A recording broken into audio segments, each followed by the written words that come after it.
Hello everyone, welcome back to the next section. So in this section we're gonna take a look at the transform options that scale, rotate, skew, distort, perspective, wrap, and rest of things are you're familiar and you can do without any instructions. So let's get started. So we can either just go to edit then transform to select this, otherwise just select the layer, then press Ctrl T on keyboard, then right click inside this selection and we can directly choose this one.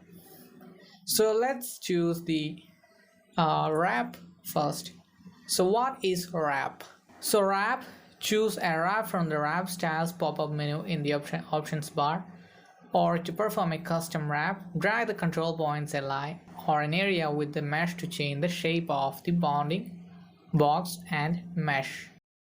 So after selecting wrap, here you can see a couple of points in the corners, then in the edges. So we can click and drag any of the point to wrap.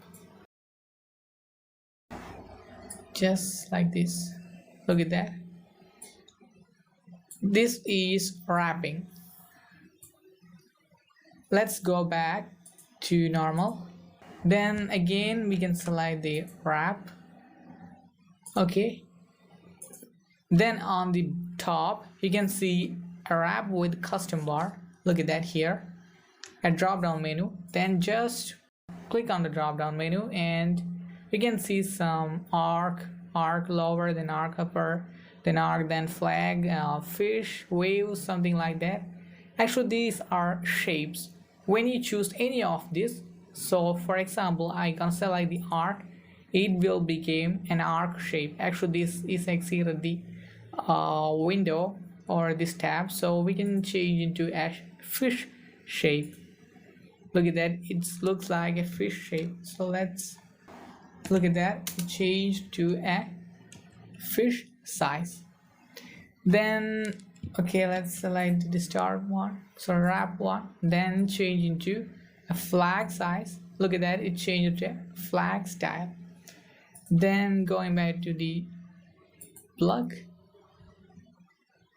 okay, it's making like that. Then rise, something like this. Okay, this is all about the wrap tool.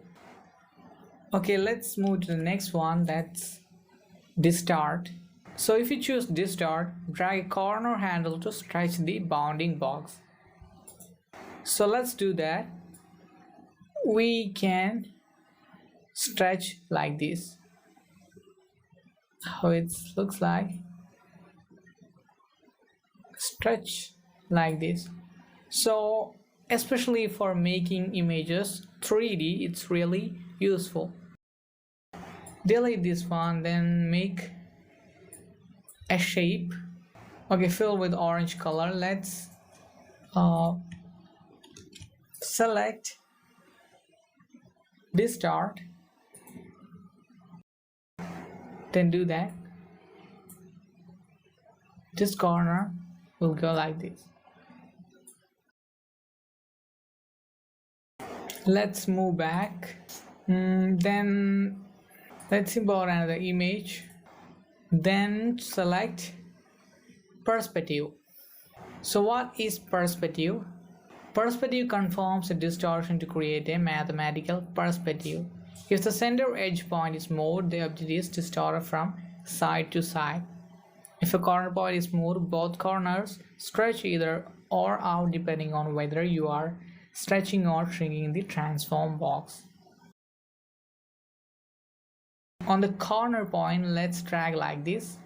Look at that, it changed like this. So this is the perspective option.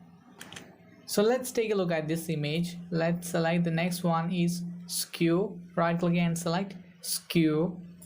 Skew allows you to move a corner point all by itself, or move it and the one on the opposite side simultaneously by holding down the Alt key. So let's do that. Look at that. When I press and hold Alt, it moves like this. When I drop the Alt key, like this. Skewing. So these are the transform tools, and we have other transform tools available. Let's check out that.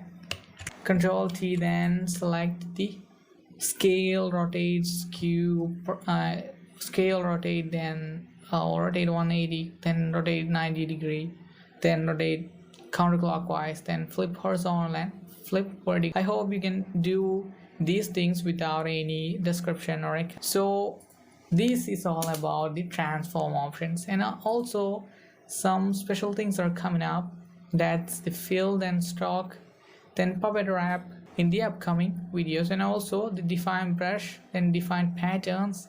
I introduced everything these two, so I hope you're clear. We will discuss more sections in the upcoming videos. Thank you.